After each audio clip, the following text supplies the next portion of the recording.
بسم اللہ الرحمن الرحیم۔ اقرأ معہد الحافظات کی طالبات درجہ عالمیہ سال اول تحاوی شریف کی کتاب کھول دیں۔ آج ہم اپنا نصاب شروع کر رہے ہیں جو تحاوی شریف کا نصاب ہے کتاب الصلاۃ سے۔ کتاب الصلاۃ سے کتاب الجنائز تک یہ اس کا نصاب ہے۔ دیکھیں کتاب الصلاۃ مصنف رحمہ اللہ نے پہلا باب قائم کیا ہے، باب الاذان کیف ہوا، اذان کے باب کے بیان میں کہ اذان کس طرح ہو۔ دیکھیں عبارت آپ خود حل کریں، ترجمہ بھی آپ حل کریں گے۔ آپ کو مختصر تشریح آپ کو بتا رہے ہیں تفصیل کہ اس میں دو مسئلے ہیں اذان میں۔ ایک پہلا مسئلہ یہ ہے کہ اذان کے کلمات کی مقدار کتنے کلمات ہیں جو اذان میں کہے جاتے ہیں۔ دوسرا مسئلہ کہ اذان کا طریقہ، اذان کس طرح دی جائے۔ دیکھیں کلمات کے اذان جو ہے، اذان کلمات اذان، اس میں 3 مذاہب ہیں۔ ایک مذہب یہ ہے جو ہمارے احناف کا مذہب ہے، اور امام احمد بن حنبل کا مسلک بھی ہمارے احناف کی طرح ہے کہ اذان میں 15 کلمات ہیں۔ آپ کو اذان آتا ہے، شروع میں 4 بار اللہ اکبر، پھر شہادتین 4، اشہدو ان لا الہ الا اللہ 2، اشہدو ان محمد رسول اللہ 2، 8، پھر حی علی الصلاۃ حی علی الفلاح 4، 12، اور 2 اللہ اکبر آخر میں 15 نمبر لا الہ الا اللہ۔ دوسرا مسلک اس میں امام شافعی کا ہے، ان کے نزدیک اذان کے کلمات 19 ہیں۔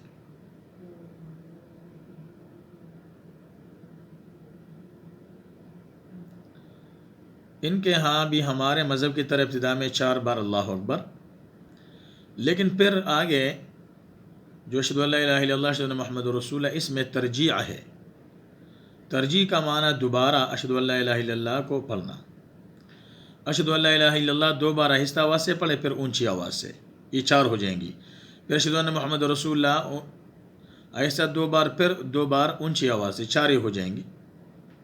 تو ہمارے کلمات میں 15 کلمات تھے حناف کے، اور حنابلہ شوافی کے جو اشہدو ان لا الہ الا اللہ اشہدو ان 2 زیادہ ہوگی 4، تو 15 کے ساتھ 4 جمع کر لیں تو 19 کلمات بن جاتے ہیں۔ اور امام مالک، حسن بصری اور عطا ابن رباح اور اہل مدینہ کے نزدیک کلمات اذان 17 ہیں۔ وہ شروع میں اللہ اکبر 2 مرتبہ پڑھتے ہیں، اور باقی اذان ان کا امام شافعی کی طرح جس طرح ترجیح ہے۔ اس لیے جب ان کے نزدیک 2 کلمات کم ہو گئے، 19 سے 2 کم کر لیں تو 17 رہ جاتے ہیں۔ دوسرا مسئلہ اس میں یہ ہے کہ کیفیت اذان، کہ اذان کا طریقہ کیسے ہوگا۔ تو اذان کا طریقہ بھی ضمنی طور پر آپ کو معلوم ہوا، لیکن کیفیت اذان کے سلسلے میں 2 جگہ اختلافات ہیں۔ پہلے اختلاف شروع میں کلمات تکبیر کس طرح اور کتنے ہیں، اور نمبر 2 دوسرے اختلاف شہادتین میں ترجیع ہے یا نہیں۔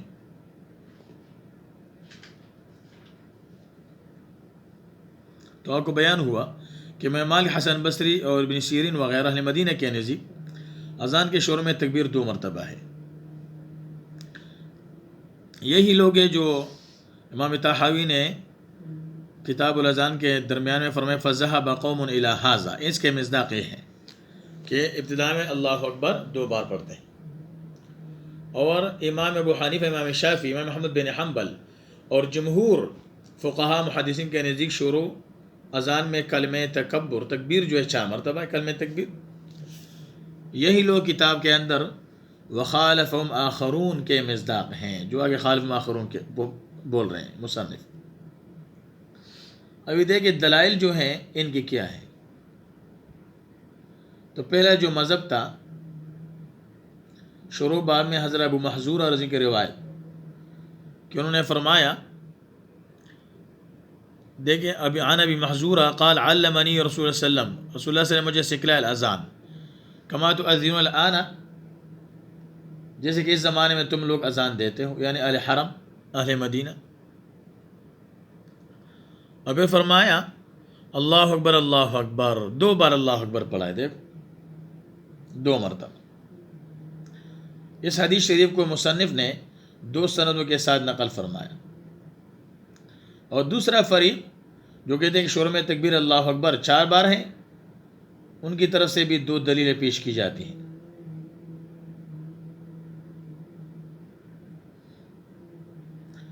واحتجوا فی ذالک سے تقریباً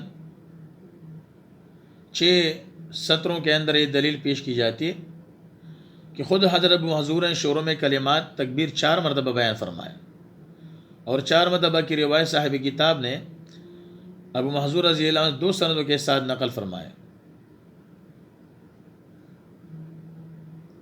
اس روایت سے شروع میں کلمہ تکبیر 4 مرتبہ ثابت ہونے کے ساتھ شہادتین کی ترجیح بھی ثابت ہوتی ہے، جو کہ 19 کلمات جس کے قائلین ہیں ان کی دلیل بن جاتی. لیکن یہاں پر ہمارا مقصود صرف کلمہ تکبیر کو ثابت کرنا ہے، اس کے لیے ہم نے روایت بتائی. اب آگے جو مصنف فرماتے فکان ھذا القول عندنا صح القولین فی النظر، تقریباً ان 9 لائنوں کے اندر عقلی دلیل پیش کی جاتی ہے، جو حقیقت میں دلیل نمبر 1 کے لیے کیا ہے؟ تائید ہے. مذہب نمبر 1 کی جو دلیل تھی اس کے لیے تائید ہے. اور دلیل کا خلاصہ کلمات اذان کل 2 قسموں پر ہیں. اذان کے کلمات کل 2 قسم پر ہیں. قسم نمبر 1 وہ کلمات جو 2 جگہ کہے جاتے ہیں، جیسے کلمہ تکبیر 2 جگہ ہے اور کلمہ توحید بھی 2 جگہ ہے، 2 جگہ آ جاتے. کلمہ تکبیر کے بعد جو شہادتین سے مشہور ہیں، اور کلمہ تکبیر اذان کے بالکل آخر میں. دیکھو آپ کو معلوم کلمات اذان کل 2 قسم پر ہو گئے. ایک وہ کلمات جو 2 جگہ پڑھے جاتے ہیں، تکبیر ہے مثلا اللہ اکبر شروع میں بھی اور آخر میں بھی ہم اللہ اکبر پڑھتے ہیں، اور کلمہ توحید بھی اشہد ان لا الہ الا اللہ آخر میں بھی لا الہ الا اللہ 2 مرتبہ.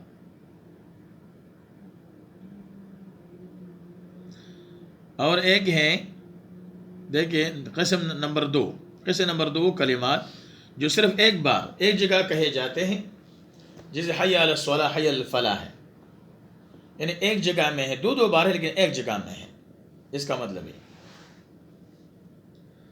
تو ابھی یہاں پر دیکھو ایک کھلیا قاعدہ بیان کرتے ہیں مصنف کہ جو کلمات ایک مقام میں مذکور ہوں گے وہ اذان کے اندر 2 مرتبہ کہے جائیں گے، اور جو کلمات 2 مقامات میں کہے جاتے ہیں ان میں مقام ثانی میں جتنی مرتبہ ذکر کیا جائے اس کا ڈبل مقام اول میں ذکر کیا جائے گا. جیسے کلمہ توحید آخر میں لا الہ الا اللہ 1 بار ہے، تو اول مقام میں شہادتین اشہد ان لا الہ الا اللہ 2 مرتبہ کہا جاتا ہے. اور یہی اصول کلمہ تکبیر میں بھی چلے گا کہ اذان کے آخر میں 2 بار اللہ اکبر ہے، اتفاقی بات ہے، تو اذان کے شروع میں اللہ اکبر اس کا ڈبل 4 مرتبہ کہنا چاہیے. یہی ہمارے علماء ثلاثہ کا قول ہے. البتہ امام یوسف کا ایک قول مالکیہ کے موافق بھی ہے.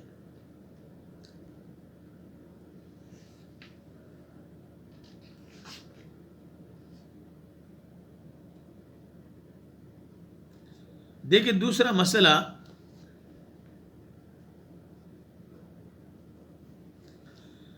عبارت میں جو مصنف نے یوسنی کا لفظ لایا ہے، سنا یوسنی تسنیہ، جس کا ہم نے باس کر دیا، یہاں لفظ یہاں پر 3 طریقے پر استعمال ہوا ہے،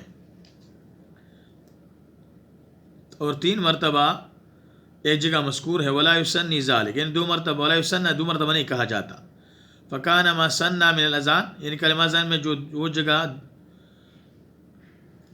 وہ جگہ مذکور ہوتے ہیں، انما سنہ علی نصف ما ہوا، یعنی دوسری مرتبہ لا یجد پہلی مرتبہ کے نصف پر، انما سنی علی نصف ما ہوا، یہ مطلب ہے۔ دوسرا اختلاف جو ہے شاتین میں ترجیح کا، تو ترجیح کے بارے میں آپ کو مذاہب بتائے گئے، امام مالک، امام شافعی، حسن بصری۔ امام شافعی مالکیہ کے ساتھ ہے ترجیح میں، اور ترجیح آپ کو بتایا کہ ترجیح کسے کہتے ہیں کہ اشہدو ان لا الہ الا اللہ 2 بار آہستہ آواز سے، پھر 2 مرتبہ اونچی آواز سے۔ اسی طرح جو ہے اشہدو ان محمد رسول اللہ 2 بار آہستہ اور 2 مرتبہ اونچی آواز سے۔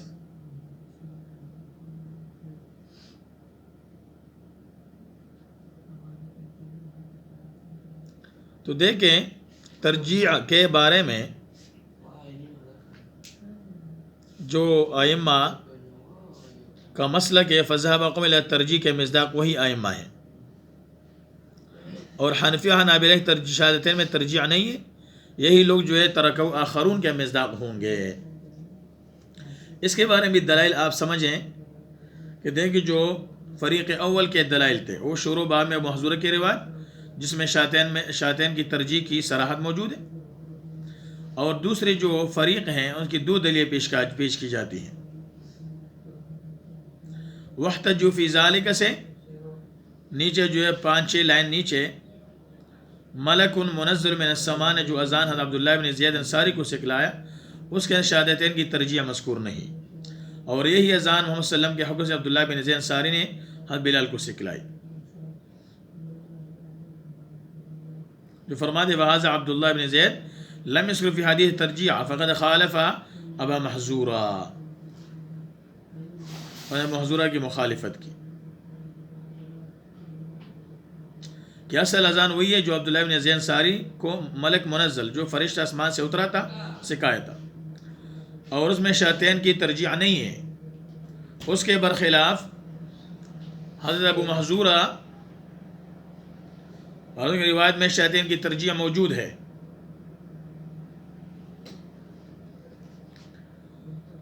تو حضرت محذورہ کی روایت میں تعویل کرنا ضروری ہو گئی کہ جس وقت آپ صلی اللہ علیہ وسلم نے حضرت محذورہ کو اذان سکھائی تھی تو یہ واقعہ پیش آیا تھا، اور محذورہ جب شاتین پر پہنچے تو ڈرتے ڈرتے دبے دبے الفاظ میں شاتین کا تلفظ کیا، تو نبی صلی اللہ علیہ وسلم نے دوبارہ ان کو حکم دیا کہ لوٹ کر شاتین کو کھینچ کر آواز بڑھاتے ہوئے اونچی آواز سے دوبارہ تلفظ کرو، تو محذور نے دوبارہ جو ہے یہ کلمات کہے، تو اللہ نے ان کو ہدایت دی اور اسی میں انہوں نے اسلام قبول فرمایا۔ تو معلوم کہ محذورہ کی روایت میں جو شاتین کی ترجیح موجود ہے وہ ایک علت کے ساتھ معلول ہے کہ اس وقت انہوں نے اسلام قبول نہیں کیا تھا، اس وقت میں اذان دے رہے تھے اور شاتین کا تلفظ کرنا قبولیت اسلام کی دلیل تھی، اس لیے وہی آ کر دبے دبے الفاظ میں آپ صلی اللہ علیہ وسلم کے منشا کے خلاف شاتین کا تلفظ کیا تھا، تو آپ صلی اللہ علیہ وسلم نے پھر منشا نبوت کے مطابق بلا جھجک تلفظ کرنے پر ترجیح کا حکم فرمایا تھا۔ یہ نہیں ہے کہ عام اذان کے اندر ترجیح کا حکم ہو۔ تو دیکھیں دلیل کا خلاصہ یہ ہے کہ آخر میں مصنف فرماتے فلما احتمل ذلك وجب النظر یستخرج به من القولین قولا صحیحا، آخر باب تک عقلی دلیل پیش کی جاتی ہے۔ عقلی دلیل کا خلاصہ یہ ہے کہ شاتین کی ترجیح کے سلسلے میں 2 قسم کی روایت اقوال مذکور ہیں، تو غور کرنے کی ضرورت ہے کہ کون سا قول زیادہ صحیح ہے۔ تو ہم نے غور خوض کر کے دیکھا کہ اذان کے اندر جتنے کلمات ہیں ان میں سے کسی میں بھی ترجیح نہیں ہے علاوہ شہادتین کے، اور خود شہادتین میں اختلاف ہے، تو شہادتین کے سلسلے میں قول ترجیح کا ہے اور اس کے لیے کوئی نظیر نہیں ہے، اور دوسرا قول عدم ترجیح کا ہے، اس کے نظیر ہے کہ اذان کے دوسرے کلمات میں بالاجماع ترجیح نہیں ہے، تو ان پر قیاس کر دو شہادتین پر ترجیح نہیں ہونا چاہیے۔ یہی ہمارا علماء ثلاثہ کا قول ہے۔ سبق یاد کر لیں اور سمجھنے کی کوشش کریں۔